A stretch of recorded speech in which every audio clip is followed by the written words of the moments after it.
آپ دیکھ رہے ہیں دنیا بھر کی خبریں اور یہ رہیں آج کی سرخیاں۔ ڈرون اور میزائل سے ہوا میں طاقت دکھانے کے بعد ایران دکھائے گا سمندر میں پاور، ایرانی نیوی کا بڑا بیان۔ بھڑ گئے گیلنٹ اور نیتن یاہو، ڈیفنس منسٹر نے منہ پر کہا سارے ہوسٹیج کو مروا سکتے ہیں پی ایم۔ حزب اللہ سے بڑی جنگ کی سگبگاہٹ، آئی ڈی ایف نے شروع کی جوائنٹ ڈرل۔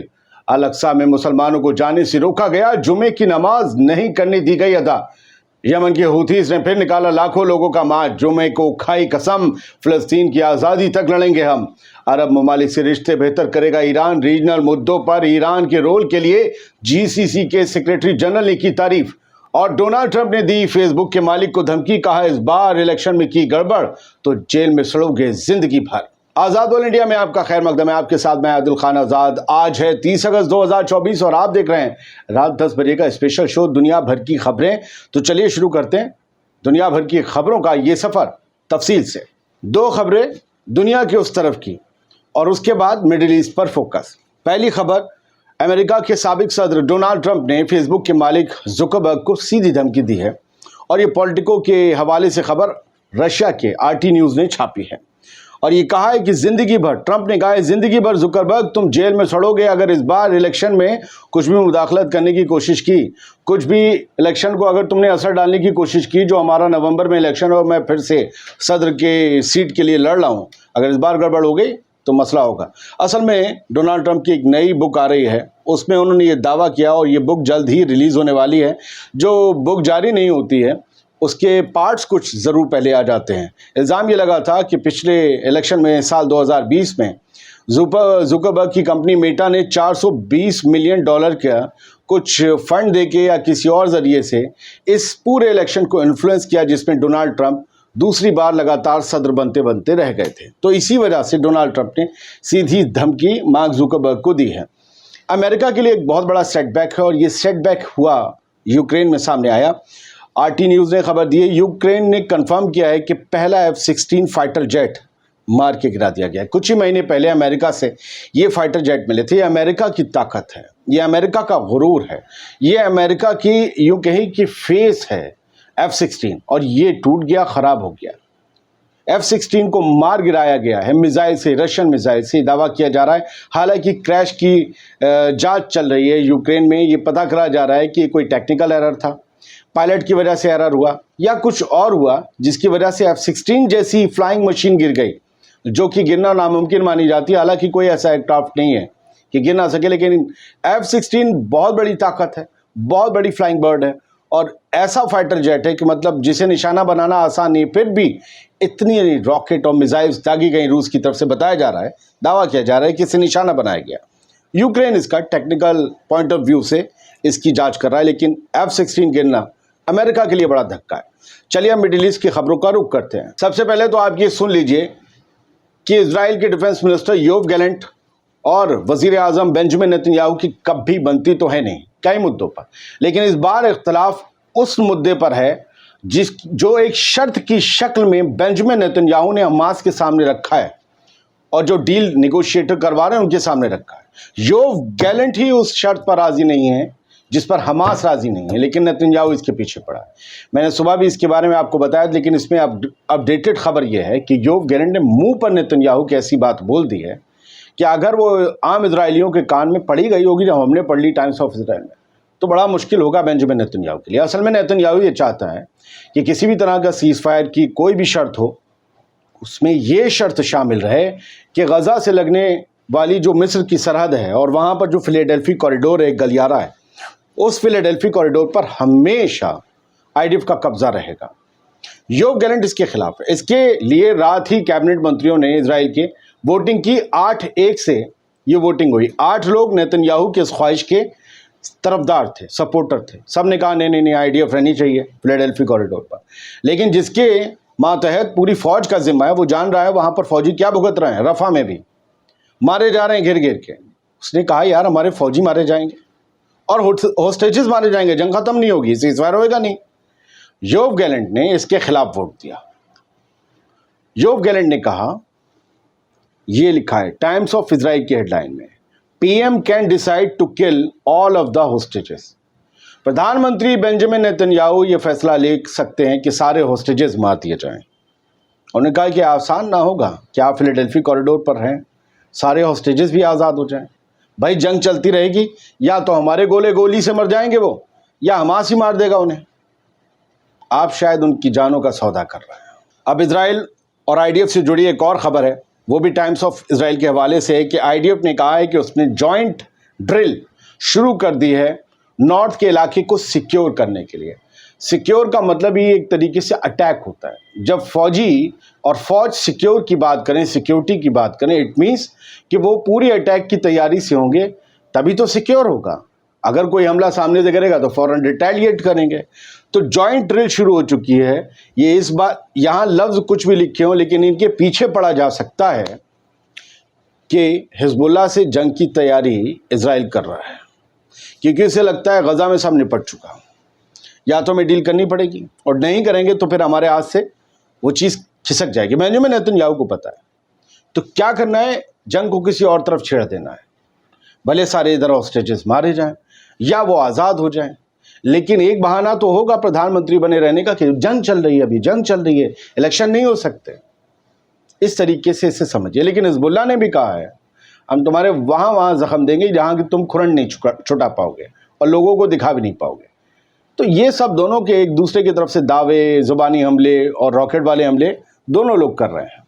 ایسا نہیں ہے، اسرائیل جو حملے کرتا ہے ساؤتھ لیبنان میں بڑی تباہی مچتی، لیکن حزب اللہ اس کے بعد نہیں مان رہا اور کہہ رہا ہے کہ ٹھیک ہے، تم جب تک فلسطین اور غزہ پر، ویسٹ بینک پر حملے نہیں بند کرو گے، ہم تم پر حملے بند نہیں کریں گے. ایران کی نیوی نے اعلان کیا، بلکہ آئی آر جی سی نے یا نیوی نے اعلان کیا ہے کہ سون اناؤنس میجر مشن اچیومنٹ، بہت جلدی ایک بڑے مشن کے اچیومنٹ کا ہم اعلان کرنے والے ہیں. کیا کچھ حاصل کر لیا ہے یا خالی مشن ہوگا؟ اچیومنٹ کی بات اگر یہ ہے تو ایران کی نیوی نے کیا حاصل کر لیا ہے؟ کیا واقعی کسی بڑے شکار کا شکار کر لیا ہے، یا پھر کسی بڑے شکار کا شکار کرنے کے لیے کوئی بڑا اوزار تیار کر لیا ہے؟ میں اس ڈائلاگ سے اور اندر پوری نیوز پڑھ کے بھی سمجھ نہیں پایا. اب جب لکھا ہی ہے سون، اس کا مطلب ابھی تو کھل کے کچھ نہیں بتایا، آگے بتائیں گے، بہت جلدی بتائیں گے. وہ ایران کی نیوی کے ہتھے کیا لگائے؟ ہم نے آسمان میں ایران کی طاقت دیکھی ہے، دنیا نے دیکھی ہے، اسی لیے ہلکے میں نہیں لیا جا رہا. ہم نے ان کے بیلسٹک میزائلز اور ڈرونز دیکھے ہیں. لوگ سوال کرتے ہیں ان سے کتنے مرے، وہ الگ بات ہے. مسئلہ تو ہے اتنا کہ ابھی ان پر کوئی حملہ نہیں کر رہا. کیا پتہ انہوں نے نہ ماننے کے لیے حملہ کیا ہو. لیکن جب یہ کہتے ہیں نیوی، یعنی کہ پتہ یہ چلتا ہے صرف ہوا نہیں، صرف زمین پر آئی آر جی سی موجود نہیں ان کے کمانڈوز، بلکہ سمندر میں بھی وہ کچھ بڑا کرنے والے ہیں. ہاں، اس کے باوجود خدا نہ کرے کوئی بڑا حملہ پھر ہو گیا ایران کے اندر اور کسی بڑے لیڈر کو مار دیا گیا، تو پھر ایک بار سوال ناک پر اٹھیں گے کہ باہر تو آپ دعوے اور اعلان بڑے بڑے کر رہے ہیں لیکن اندر سے آپ سنبھال نہیں پا رہے ہیں. خیر، میجر مشن جلد ہی ریویل کیا جائے گا اور significant accomplishment in international seas, یعنی انترراشٹریہ واٹر میں، انترراشٹریہ جل میں کچھ کیا ضرور ہے ایران نے. اب دیکھتے ہیں کہ ہوگا کیا کیا ہے. ایک خبر یہ بھی ہے، اور یہ ابھی ہیڈ لائن بننا باقی ہے، کہ اس میں رپورٹر جو ہے وہ آ چکا ہے ایرانی نیوز ایجنسیز کا. مانیٹر ایکس نے دیے کہ آئی آر جی سی نے بتایا ہے کہ نیوی، ایران کی نیوی نے ایک میسو ڈیلیوری حاصل کی ہے اینٹی شپ میزائلز کی کوسٹل ڈیفنس کے لیے، جو ساحل کنارے، ساحل سے لگتے علاقوں کے ڈیفنس کرنا ہوتا ہے کہ کہیں کوئی ڈرون یا راکٹ نہ آ رہا ہو. ان ساحل پر بسے ہوئے، کناروں پر بسے ہوئے علاقوں کے ڈیفنس کے لیے اینٹی شپ میزائلز، جو خاص طور سے جہازوں سے دشمن کے داغی گئی ہوں، ان سے بچنے کے لیے اینٹی شپ میزائلز لی گئی ہیں، اور یہ ان کے جہازوں پہ دگ جائیں گی. یہ ان کی تصویریں ہیں. بھاری بھرکم ہے سامان ایران نے نیوی کو سونپ دیا ہے. کچھ تو ہے جو اس بار ہوا سے نہیں سمندر سے ہوگا. 2 خبریں میں نے آپ کو نیوی کی دے دی. حزب اللہ کی بات کرتے ہیں. حزب اللہ نے ڈرون اسٹرائک کی ہے اسرائیلی ٹروپس پر گولان ہائٹس پہ. یہ بتایا گیا ہے المائدین کی طرف سے. آج ہی 30 اگست کی یہ خبر ہے، اور یہ ڈرون دکھایا گیا ہے حزب اللہ کا تصویر میں، دھندلا کیونکہ دور سے تصویر لی گئی ہے. Islamic resistance in Lebanon, Hezbollah launch total of 10 operations. 10 operation Israeli army کے خلاف، ٹوٹل 10 آپریشن انجام دیے حزب اللہ نے ابھی کچھ گھنٹوں پہلے. اور یہ بتایا کہ یہ جو لیبنان کی ٹیریٹریز پر لگاتار اسٹرائک اسرائیل کی ہو رہی ہیں، یہ ان کا بدلہ ہے. اور اس میں جو ہے نافا بیرکس میں جا کر سیرین گولان ہائٹس میں ہٹ کیا ہے. سیریا کی جو گولان ہائٹ کا علاقہ اسرائیلی قبضے میں ہے،